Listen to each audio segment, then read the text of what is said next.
Hey everybody, welcome to Attack of the Show. Let's talk MySpace, all right?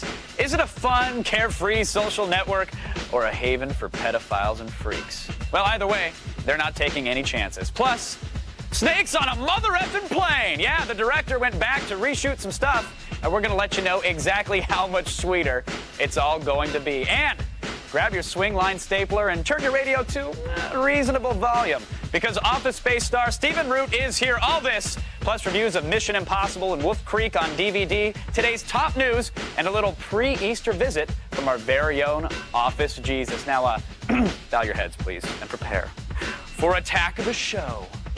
Pick up on this.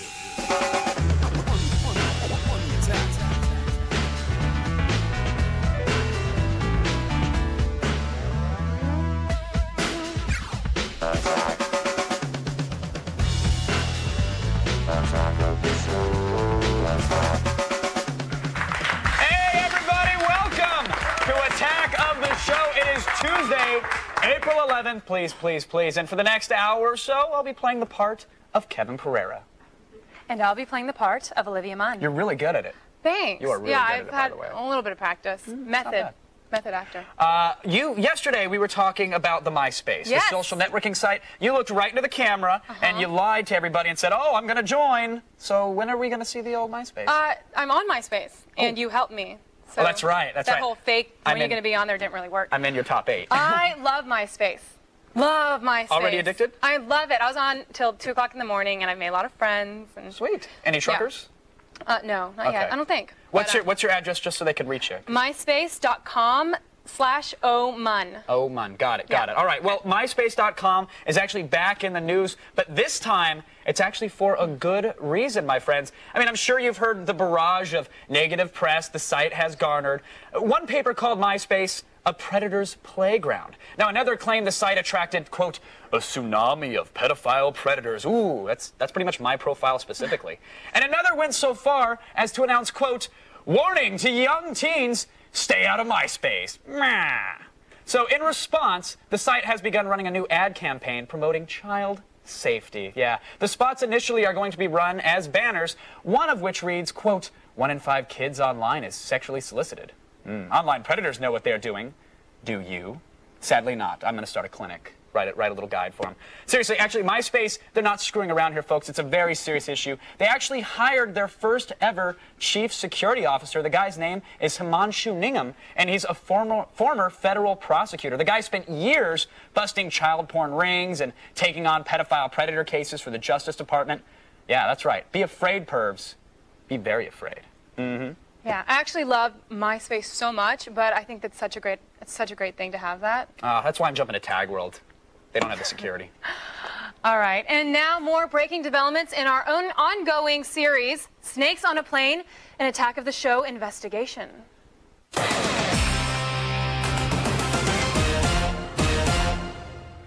A few weeks back, we came to you with the stunning news that the director of the instant classic Snakes on a Plane had begun reshooting some scenes. The intention was to appease the already huge fan base by bumping up the action from a PG-13 to a much more satisfying R. Well, the horror film site BloodyDisgusting.com has some details about what exactly has been added to the mix. All right, here's what we know so far. The deaths are going to be more violent and graphic. Yes. There's going to be more nudity, with a couple trying to, of course, join the Mile High Club. With snakes. Cue Kevin. The language will also be more explicit. F&A. And the CG snakes will be spruced up to look photorealistic like you and I do right now. Aw. Yeah, and all of these changes were okayed by the president of New Line Cinema himself. Oh, good old Steve. Good old Steve. I don't know if that's his name. I'm sorry. I think it might be Toby. Oh. All right, if you are keeping track, and we know you are, there are only 128 days left before Snakes on a Plane premieres on August 18th. That's it for another edition of Snakes on a Plane, an Attack of the Show investigation.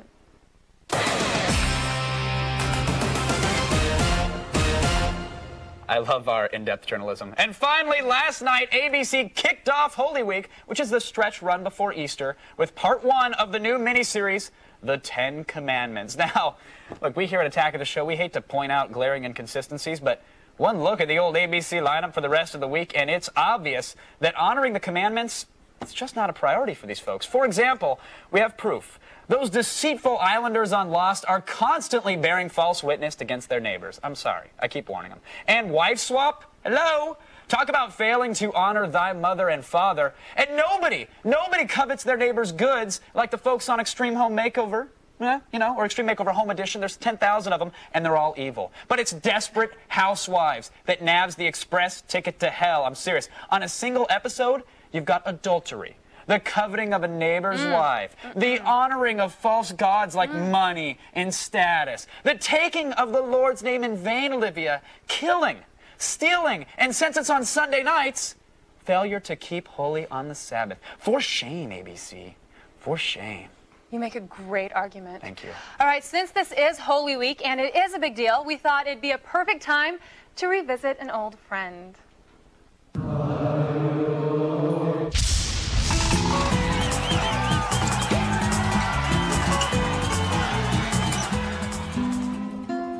Oh, hello there. Office Jesus here. This week is Holy Week for many Judeo-Christian faiths. There's a lot of ceremonies and chanting and praying and blah, blah, blah. To be honest, it's kind of a pain in the ass. Have to answer prayers and do miracles and all that. The great thing is, thanks to California's anti-discrimination laws, I get to take the whole week off from work. And I still get paid. In Bahama Mamas.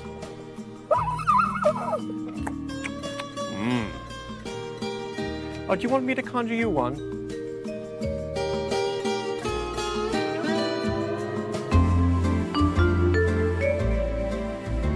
Hey Jesus, where'd you get that donut? I summoned it.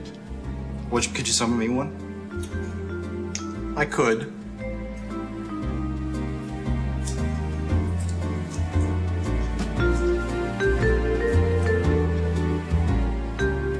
Oh, that OJ.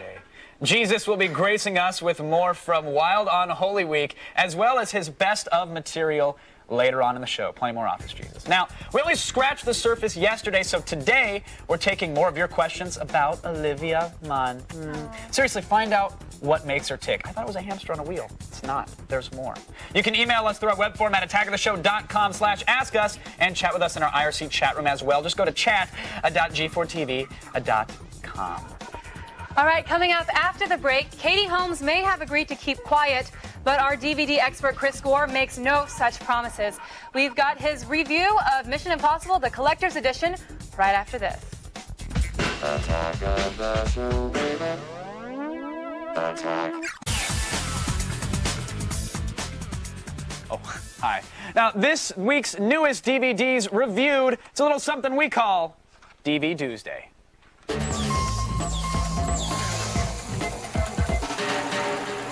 Ladies and gentlemen, welcome back. Chris Gore, how you doing, friend? I'm back. I'm here to stay. Listen, Right. I have never done the DVDuesday, I don't believe. I don't think I have. Well, and as such, I hope you'll I'll go easy on you. Just let's take it Okay, easy. All right. good. Let's put a little spit on Mission Impossible Special Collector's Edition. Now, of course, this is timed with the upcoming release of Mission Impossible 3. In course. fact, I would say one of the best parts of the disc is the free coupon Hello. that'll save you $12 when you go see MI3. If you go see Yeah, MI3, exactly. by the way. Now, the Mission Impossible films, they're a lot of fun. They're great. Tom Cruise, kicking some butt, international spy. There are a lot of good extras on this disc. I was actually pleasantly surprised. Well, it's a special edition. It better have something special. Better have some good stuff. I mean, there's no commentary on it, but there is some good behind the scenes on the stunts. Tom Cruise, I found out, actually does his own stunts. Wow. There's a little taste, a little teaser for Mission Impossible 3. One of the best special features on this disc actually is a tour of the real International Spy Museum. So you actually get to see the real devices that actual spies used, including disguises, and there's actually an umbrella that injects and kills people that was used. That's This is real awesome. stuff. And then one of the coolest things were bugs. There's a lot of bugs play a big part in the spy world, and they're bugs with actual that was put in fake dog poop. And this was in the International Spy Museum, but plenty of extras on this. Is there like an additional audio track that's completely silent in case you're giving birth and you're Katie Holmes? Or? No, Okay. that's not in there. Because that would make it a buy it for me. But what's your verdict? Well, the verdict is, the thing is, without the commentary, without all this stuff, it's a rent. It's a solid rent. It's a solid check it out until the inevitable box set comes out with all 3 movies. Right, it's coming very It's soon. All right. coming, definitely. So we're renting Mission Impossible. Now, Yes. what about Wolf Creek, a movie I've never even heard of, unrated version? Okay, now Wolf Creek, it was one of those that did kind of come and go. It played at Sundance, and it's an Australian film about a bunch of people going out into the outback, and something happens, something bad happens. They run into a bloomin' onion? They run into some bad people as their car breaks down, and then the movie devolves into what effectively is a torture film. I mean, this is a snuff movie, and it's not fun to watch. And it's one of those things so where no happy ending? No happy ending. I mean, it's actually not pleasant to sit here and watch women get tortured and tied up and yeah, I know. I mean, you're Chris, laughing now, you're good. but You're I good. defy you to watch the film. The one thing is that totally ruined it for me is the commentary on the DVD, where sometimes a good commentary can save a bad movie. This movie, the commentary, the director goes on, well, this great scene where they were learning about camping, that's not a great scene. Right. A great scene is Luke Skywalker getting his hand chopped off at the end of Empire Strikes Back and Darth Vader saying he's his father. That's a great scene. There are no great scenes in Wolf Creek. Okay. Yes, there's behind the scenes, there is a commentary track, but this is an awful, awful movie. Wow. Okay. It's awful. But now, so I hated it. All right. Settle down. Settle down. This is Yeah. my card. You can't touch it. The question is, bad movie, but does it make a good DVD? What's your recommendation? I will say this, Blair, if you don't mind my borrowing it, burn it. Oh. Burn it. Poaching on the This butler. is, it's not only a pass, you should burn this DVD. Do not see it. It's not fun. All right. Yeah. All right. Now, something I've always wanted to do is a little thing that you call the rapid fire. Tell me about this here. You've got 45 seconds apparently, and we're Is gonna that go. all I get? Whoa! Look at that thing. Oh yeah, we've souped it up. This is This is like let's go. This is like a level 3 Need for Speed car. All right, are we ready? We've got 45 seconds on the clock. On the clock, All right, ready? there. And 3, 2, 1. Gore it. Cool. We got the Masters of Horror series. If you did not see these when they were on Showtime, definitely check them out. Set from Anchor Bay, awesome stuff. John Carpenter, you got to see it. That's great. Then you've got Jesus Christ Vampire Hunter. If you've not seen this thing, it's not Office Jesus. 30 it's seconds, Jesus Chris. back from the dead with kung fu fighting vampires. It's Okay, awesome. sold. And of 25. course, then we've got Babylon 5. Why do we have it? Not for me. No, Okay. not so much. You better cruise through it, buddy. Funny Haha is a romantic comedy that's about real people you know. It was got a theatrical release. Worth seeing, checking out. Tripping the Rift. I love this thing. The best CGI hot chicks in the universe. Dr. Root and on the really show today. Smart, funny. 10 smart, seconds. funny. 10 seconds, go. Get Rich or Die Trying. I wish I could see the documentary on this, but this film not so 4, much. 3, Rock and Roll Frankenstein, lots of fun 2, over there. I already watched the news. I don't need this. No, that's it. You are done. You are done. I'm taking your souped-up, drifty little box thing and putting it over here. Chris, tried. excellent job, man. Thanks a lot. Thanks for Yeah, coming a lot on. of fun. That was fun. Hey, everybody, for more movie news and reviews, visit filmthreat.com or chrisgore.com/org.net, whatever. He's got 1,000 sites. Still ahead, though, everybody, all the news you actually give a crap about in the feed. Plus, Bluetooth headsets. Do they confuse you? Yeah, well, don't worry. We'll let you know which ones are worth cramming into your ear canal, and it's all coming up next.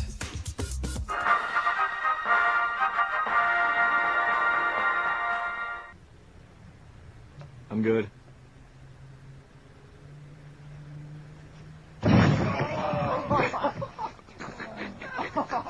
Did you hit your face?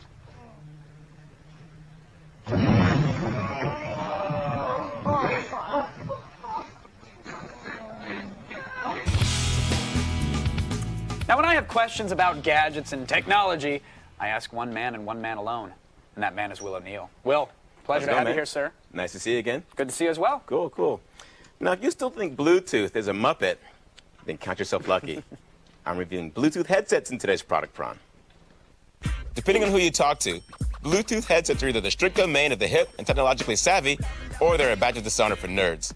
Either way you look at it, though, they're here to stay. So today, we have several for you to look at. Just the other day, I was waiting at a light when a guy pulled over and asked me what kind of Bluetooth headset I was wearing. It was the Jabra JX10. In addition to being mad stylish, the JX10 is an awesome headset. The sound quality is great and it supports voice dialing as well as last number redialing. Expect about 6 hours of talk time from the JX10. While it's plenty cool, the JX10 can be difficult to pair with your phone. That's not enough. It's super expensive. We're talking $180. As it stands, the Bluetooth headset scene is dominated by obnoxious businessmen in cheap suits, but not so fast. With the entry-level BT160, Jabra hopes to expand the reach of Bluetooth headsets into the youth market. The BT160 ships with 33 designs that you can use to customize your headset. Of course, it also supports voice dialing and last number redialing. If that's not enough, the BT160 will give you about 8 hours of talk time. The entry-level Jabra BT160 will set you back about $60. Plantronics isn't new to personal audio. Hell, according to them, the moon landing wouldn't have happened without their technology. But I digress. The Discovery 640 is a unique device that not only has great audio quality, but it uses your cell phone's charger. This means that when you're traveling, you won't have to schlep around another one. Of course, it doesn't work with all cell phone chargers. That said, the Discovery 640 ships with a AAA battery charger, which should give you a whopping 15 hours of total talk time. Look to drop about $150 on the Discovery 640. Every product Sony Ericsson makes is hot, and that holds true for their HBH610A Bluetooth headset. Not only is the Sony Ericsson HBH610A Bluetooth headset sleek and sexy, but it offers a snug fit and can be worn on either ear. Thankfully, the HBH610A is affordable at $80. All right, I know you're not cool anymore unless you have a Bluetooth headset, right? Yeah, well, if you're a black guy and you wear a Bluetooth headset, then you're cool. But if you're a white guy and you wear one, then I think it's kind of nerdy. Look, dude, when I'm cruising the aisles at Albertsons and I'm talking to my mom about how to make pasta and But what I you're really black, need, aren't that's, you? well, deep down, of course, but we don't talk about that. What did we pick? We picked the Jabra? Yeah, the JX, and it's really expensive. It's like $170, but it's really small. This thing is the audio, tiny. yeah, the audio quality is really good on that. I dig it. Now, I mean, being so small, I mean, you normally they have like a boom mic that goes to where, you know, sort of where your mouth is. And that's so not cool. Picks it up with no problem? It picks it up, yeah. I mean, people can still tell you're on a headset, sure, but they can still hear what you're saying. I mean, and especially if they're talking to you, then they don't really need to know what you're saying. They don't really care. Yeah. They just tune me out. Pretty Thanks, much. Everybody. Talk time is good, and what about the price? What are we paying? Yeah, it's $170. Talk time, I got about 6 hours, 7 hours out of it. Really good? Yeah, awesome. It's pretty cool. I dig it. Well, there you have it, sir. You can look cool. I don't want to look like any more of a nerd on this show. Coming up, everybody, today's big news squeezed into a tiny little segment we call the feed. Plus, more internet oddities up for grabs, and another round of it came from eBay. But first, in honor of Holy Week, we once again hand things off to the man of the hour, Office Jesus.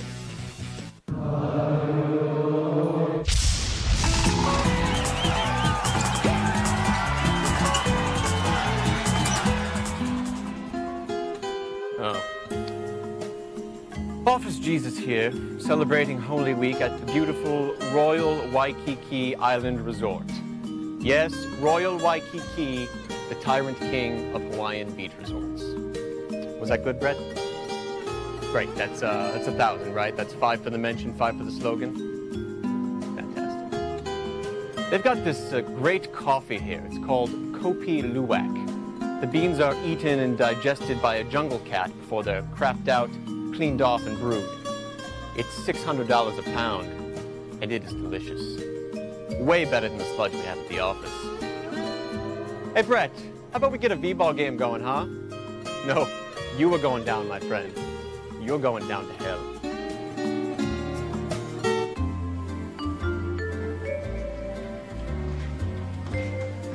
Hey, Jesus, is there any more coffee? Not anymore. I don't like cream.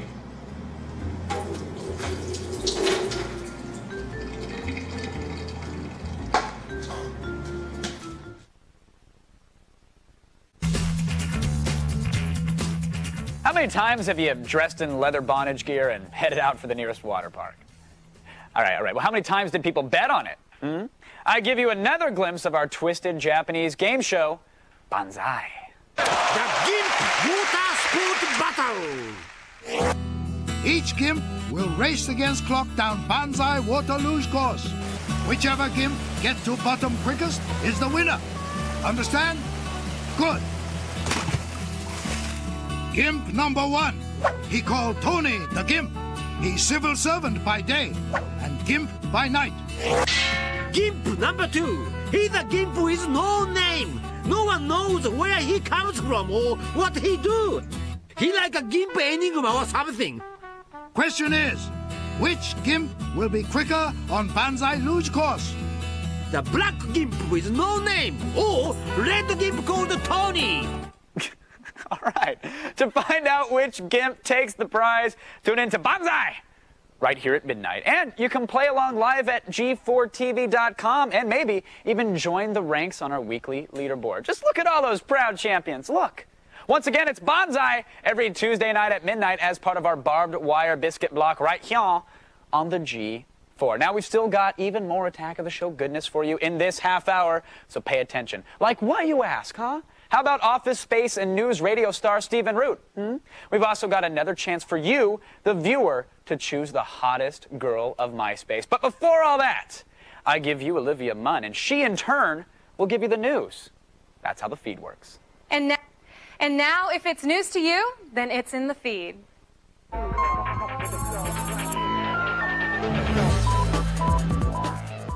In news that's rocking the music world, rapper Proof was shot and killed. The member of Eminem's D12 crew was gunned down outside a bar on Detroit's famous 8 Mile Road. Proof's real name was Deshaun Hilton, and he was the inspiration for Mekhi Phifer's character in 8 Mile. A new photo of Beast from X-Men 3 is now available on the net. Played by Kelsey Grammer, the character is reading a book while hanging upside down from the ceiling in a pose familiar to fans of the X-Men comics. In more chilling news, Robin Williams wants to play the Joker in the upcoming Batman Begins sequel. Williams had originally been considered for the criminal clown prince in Tim Burton's Batman. Instead, the role went to Jack Nicholson. Oh, girls, listen up. International soccer superstar David Beckham could be headed for the United States. Mr. Posh Spice hints that he may sign with a U.S. team after his contract with Real Madrid expires next year.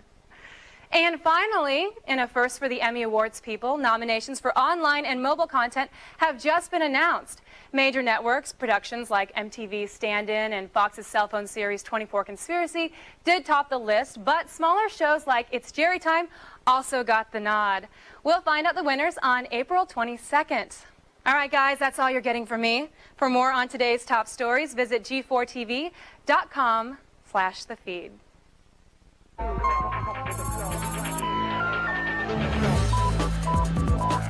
You know, if it smells like your uncle and feels like your aunt's weave and looks like your dog's mouth, the odds are it came from eBay!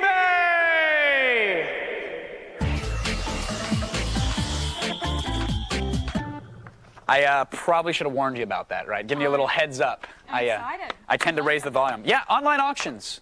Who doesn't love them? I surf them nightly. I do too. Drunk? Usually, every day. Good, good, good. Well, first up for you, Olivia, a beautiful swan. But not just any swan, no. This swan is made of lotto tickets. 1.2 kilograms of lotto tickets, to be exact, thank you. These UK National Lottery tickets were cut and folded quite carefully to make up the swanny little pattern. And best of all, the delivery is free. Yeah, this is an example of a treasured British pastime known as insanity. Are any of those winning bids? There's probably not. It's just paper. I mean, you're taking a chance, but they had to be cut and folded. I don't think it'll even accept it. So it's just fancy origami. Pretty much. Nice. And expensive. 0 bids. The starting price, $348.08. Yeah. All right, guys, we're moving on. Let's heat things up with a bit with the candy bra. Hot. Yes, seller claims one size fits all, although I don't know how that's possible, and reminds us that the bra is a combination of the perfect pastel colors for Easter, a must for every girl. Great timing because right now I'm wearing my new fruit leather thong to church on Sunday. Oh, what flavor? It's strawberry. Fantastic. That's always the best. It is always the best. I like that because it's like I just kind of want to nibble on the Shock Tarts. You know what I mean? I did already. And the bra. Yeah. I already promised that to Father O'Malley, though. Oh. So. Oh, okay. Well, I'll take back seat. 3 bids. Starting bid was, I guess, $11.15? $11.15, yeah. I'll get it for you. Yeah. It's a little welcome gift. Would you wear it on the show? Maybe. All right, fair enough. I'll wear it then. All right, enough of the girly stuff. I gotta move on from this. How about a nice collection of men's magazines, Olivia? Relax. We're talking. No? We're talking about Stuff and FHM and Maxim magazines. I like those too. Yeah, but no nudity here. That's the problem. It includes 13 of the British FHMs and Maxims, and the collection weighs in at approximately 100 pounds. Yeah. That's a lot. A lot of magazines. Well, the collection before he read it was like 996 pounds. I don't know where the extra weight came from. Odd. But, I mean, with a stack of magazines like that, there's like 1,001 boobs. So, I mean, that's a good price. 25 bids, $102. Kev, 1,001 boobs, that means there's like 1 boob left over. The chick from Total Recall was in one of the issues. Remember her? Hot, I do remember her. Yeah, she's good times. All right. Finally, we have the Dolly Berry. Ah, yes. Yeah, 1.7 ounces of voluptuous southern charm. Seller claims that Dolly Berry's curves make Mae West look like Kate Moss. Dolly Berry, Kevin, is not photographically enhanced in any way. She is all natural. BS. There are no implants. I call Photoshop. There's at least some airbrush going on. Well, we'll see. You could buy it. Beware, though, because, Kevin, if you did want to buy this, the shipping is a bit steep. A seller's asking for $45 to $55 for shipping. Yikes. Yeah, I really That's don't steep. want to get a zucchini from this guy. No, you don't. I'll tell you.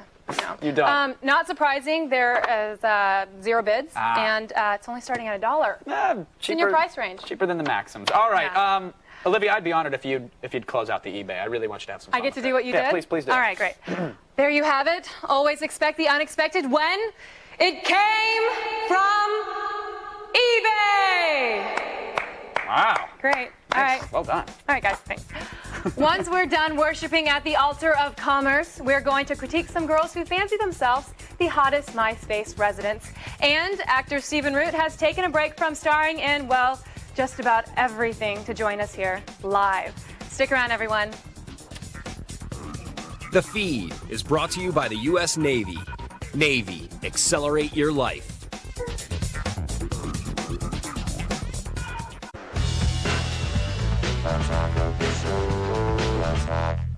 Actor Stephen Root is, not to put too fine a point on it, but the guy's a legend, all right? He starred as an eccentric billionaire on the sitcom News Radio. He voices one of Hank Hill's dim-witted buddies on King of the Hill, and he recently stormed the box office in Ice Age: The Meltdown. But despite all this, it took only one name to secure his legendary status, and that name, my friends, is Milton.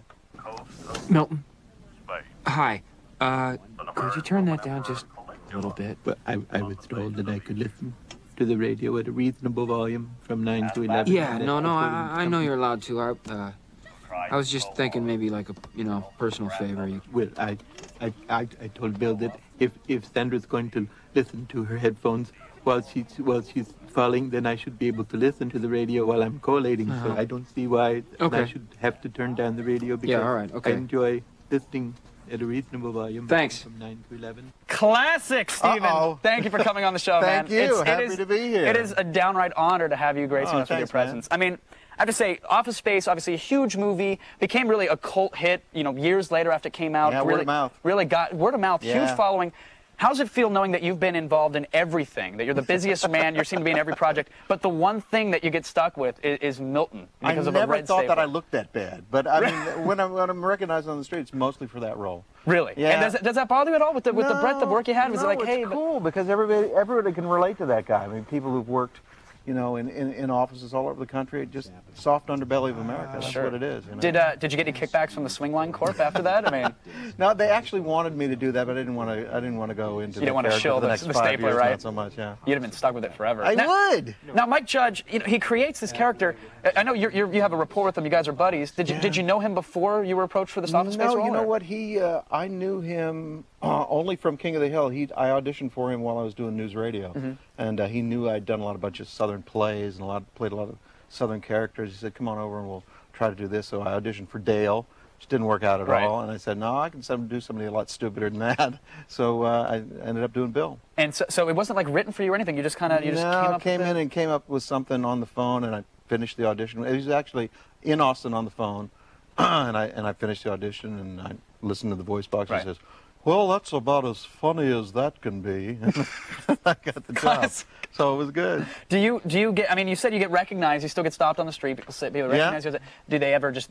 You have to get asked how many times a day to do a little Milton? Oh my! Probably I was told, gentleman by the name of Kevin wanted me to come on G4, and then I did. As long as you keep the voice at a reasonable volume, you're totally allowed to. Reasonable volume. God, I love it so much. It's so weird to do it after about 6 years. Almost everybody can do it better than you can. Do you find yourself like doing a parody of yourself? I do. This is what I think it sounds like. I remember it being something like that. Well, after the show, I'm going to tie you up for hours doing my voicemails and my cell phone ringtones and all that stuff. I do a lot of cell phones, yeah Justin Long made me do a cell phone while we were doing dodgeball. And what do you come up with? Is it someone's calling right now? It's at least a 5-minute bit. I love it. It has to be. You have to work into it. Got it. So that's the on-cam. You're also working behind behind the camera. I mean, Ice Age 2 made like $314 trillion in the last 2 weeks. Billion bucks. I mean, yeah. of course, I saw you pull up 2 Ferraris. One wasn't enough for you, apparently. Do you prefer doing the voiceover stuff as opposed to the on-camera? Is there? It's two different kind of animals, really. Voiceover stuff is so specific. You know, you're in the head to do just this one little thing. Sure. And even though your body still, you know, you're still I'm a character actor, and your body still acts, you're not seeing it, so you have to be even more specific with a voice. But I mean, it's got to be a little sweeter being able to roll in bunny slippers and boxer well, briefs to do and sip King of the some Hill, chamomile. we've done 11 years of King of the Hill, so Right. I can, you know, you can roll over and do Bill and Mr. Strickland and all those guys. But if you do say a new voice, I just did Fox and the Hound 2. I'm going to do some other projects coming up, so you have to find something for that's a little harder. Take it a little bit more seriously. Yeah, take it a little. Yeah, well, you got to come up with something you haven't done, you know. And I've done a lot of different voices, so it's hard to come up with some stuff. I want to ask you about one voice Yep. in a show called Tripping the Rift. Yes. Saw a little clip on the internet ages ago. Was so glad they turned it into a series. You play a gentleman, a Commander. Chode. Commander Chode. Yeah, Chode.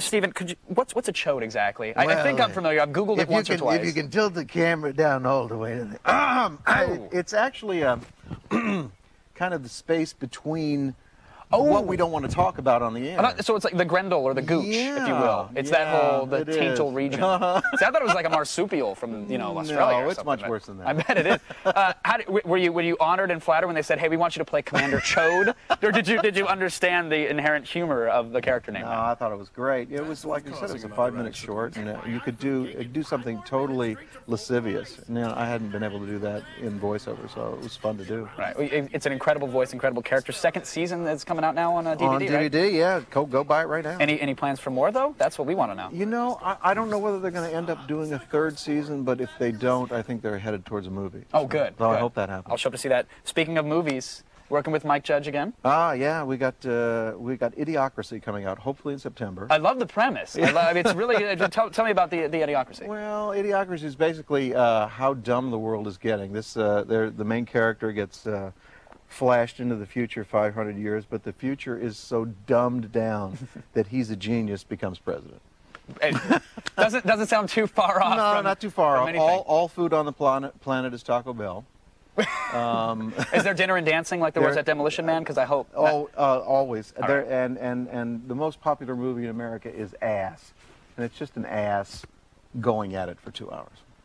So that's the tenor of the movie. That was actually the TV Guide descriptor for this show. So maybe we're on point. Teaser for you. Yeah. Stephen, thanks for coming Thank on, man. you. It was a pleasure Appreciate talking it, man. with you. Thank you. Everybody, you can catch Stephen in Ice Age: The Meltdown in theaters now, and Tripping the Rift Season 2. Of course, it's out on DVD. And hey, we're even giving some away to chatter, so get your questions in. But stick around. Your chance to vote on the hottest girl of MySpace is coming up. Oh, but first, let's say we give Office Jesus one last chance to really ring in the Easter stretch run Catholics call Holy Week.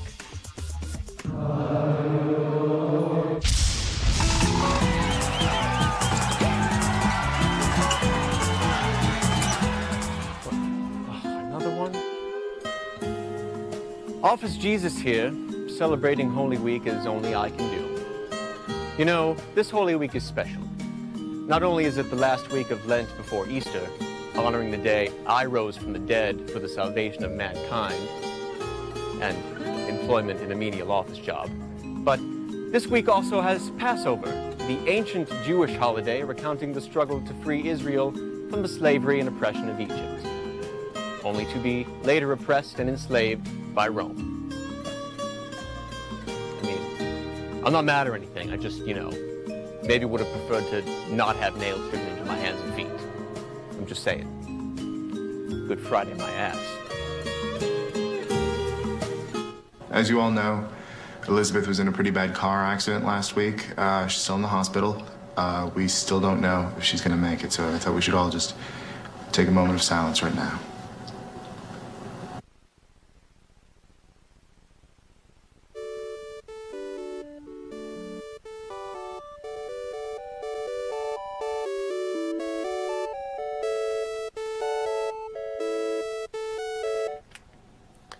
Hello? No, I'm in some bull meeting. Chicken wings? Yeah, I can do chicken wings for lunch. All right, I'll meet you outside. Are we done here? I have a meeting to go to.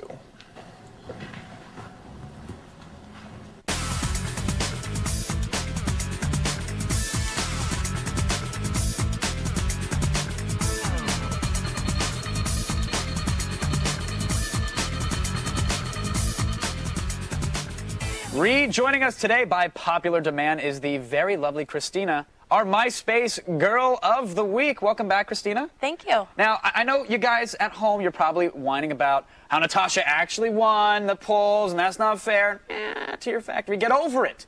Because this is what happens if the winner doesn't come on the show. She gets replaced, and in this case, it's our current MySpace Girl of the Week, Miss Christina. Christina, you have a little bit of Italian in you, I'm told, correct? I do. So Half.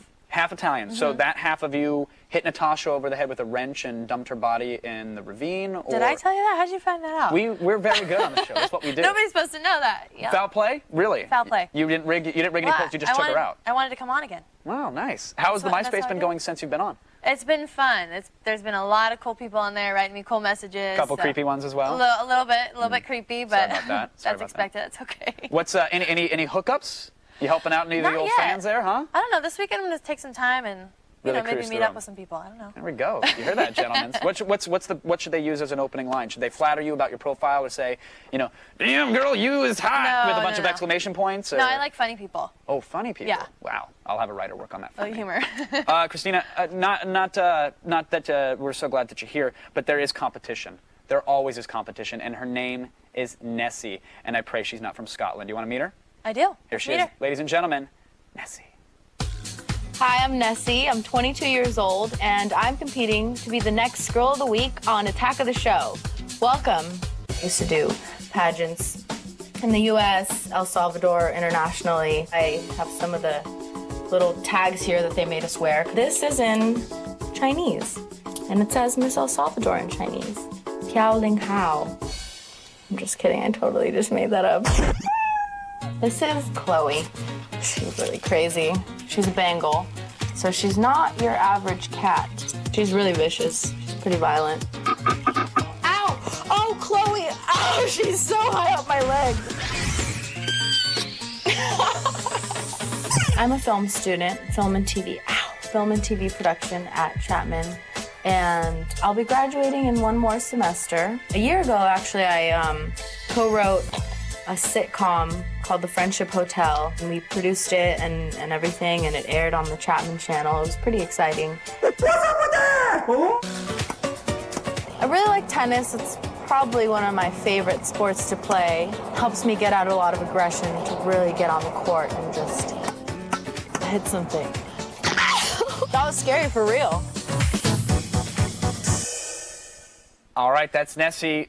Christina, you are the MySpace resident expert here. What are your chances? What do you think? I don't know. I think they're pretty good. She seems a little bit serious for me. A little too serious for yeah, she's the a little audience, serious. huh? Yeah, I don't know. The pageantry didn't scare you off? You're not worried? That's what I'm saying. She kind of seems a little stiff, a little serious. So I don't know. I don't know if she could hang. Someone's talking trash. I think it's Christina. Thank you for coming back, though. Thank you for having me. Perhaps we will see you next week. Maybe. Hopefully. Perhaps. Be sure to check out Christina's profile on attackoftheshow.com, and more importantly, be sure to vote. It's a privilege, people, not a right. And if you think you have what it takes to be a MySpace girl on this very show, email us through our MySpace profile at myspace.com/attackoftheshow. It's a lot of MySpace. Stay where you are. Emails and chat questions are in order when we come back. Now it's time for a Flash Attack, a showcase of the newest and hottest Flash games out now. This week, we've got UFO Joe. Use your thrusters to navigate around 3 planets, but be careful of trees, meteors, and orbiting satellites. Along the way, you can use a tractor beam to abduct natives for your zoo back home. How sweet. Take too many hits, however, and you're toast. It's UFO Joe, and it's out now. Everybody, let's see what's going on in that little IRC chat room. You want a little peeky peek? We're taking questions about you, so pay close attention, Olivia. Sneaky Seth asks, what weapon would Olivia use to fight snakes on a plane? Snakes on a plane. I would use a samurai sword. Oh, classy. But with a new invention on it, new spin on it, to get it through security. Maybe a new one where you could piece it together. You know? You are now on a watch list. Yes, congratulations. Way to make travel impossible for yourself. Won't be flying with you anytime soon. No, not at all. I could save you. That's true. if there were. You don't want to fly with me, but I could save you. You see, good point. I'm so not creative. There you go. I There gotta were think things on outside a the box. plane. She's the woman to go to. That's All true. right. Yes. Moving on. Cutie Pie says, "Hey, Olivia, who's your favorite X-Men?" My favorite X-Men is Cyclops. You know why? Because I actually know him. I actually know him because when I was in Oklahoma, I came from Japan to Oklahoma, where I had 0 friends. Okay. 0 friends. And I made one girlfriend, and her name was Jenny. And she is James Marsden's little sister. And I met James through her. Okay, and there's a flow chart for this? Right. There is. And he worked in what movie with Kevin Bacon? That's where we need to get to. Auga. I have to think about that, actually. You don't, if he ever augas, just slap him. Give him the old WWE back, like the chop to the neck. That works too. Wow, that's usually extra. And you owe me $1. Muffin Man wants to know, are you a morning person or a night owl, Miss Olivia? I'd say I'm both. Really? I hate getting up, but I love being up in the morning. And I'm usually up watching my TiVo and being on the internet until like 2, 3 in the morning. Nice. Yeah. Way to split the difference. I like that. Yeah. Do you get up? Do you hit the snooze button 1,000 times? Oh, I have 3 alarms set, and I hit them all. I get up, and I live in a place the size of the coffee table, so I have to sleep in a bed that I crawl up to. So I have to crawl down, turn it off, and I crawl back up. And You know you have a job now. You can actually expand and get a bigger place. Basic cable. Oh, Sorry. my bad. I'm sorry. Biker Ben wants to know, what are some of Olivia's pet peeves? What are they, Miss Olivia? The biggest pet peeve I have is baby talk. I hate. Oh, come on, Olivia. That's so irritating. I hate it when girls, you see the girls with their boyfriends are like, I don't want you to go. I want to take off my boot and stab her in the eye. Awesome, yes. Yeah. I can't wait to see that. I hate it. What about when you're talking to a dog, like a little puppy? Don't You're you doing wanna, it right oh, now, you want to dude. waddle his little nose and say, oh, that's Take off the cold. boot. That's cool. Okay, no. All right. Moving on. Pied Piper says, hey, Olivia, now that you're on the MySpace, how many sexual predators have you fought In other off words, how many already? friends do you have? Right. I don't know yet because I just invite everybody. And last night I was talking to a few people, guy in South Carolina a little bit. I'm trying to make sure, there's so many, and I'm just trying to be friends with everyone. MySpace.com/OMun, That's right? me. Because there are some imposters. There are a couple people on there pretending to be you. But That would be you. I have a picture up on mine. Yes, So that's how it is. /OMun. Add her. She'll be your friend. But as far as Attack of the Show goes, folks, that's all. All right. Thanks to our guests, Stephen Root, Chris Gore, and MySpace girl, Christina. Woo. Bye, everyone. Bye, everybody. Goodbye, Olivia. You have a good job.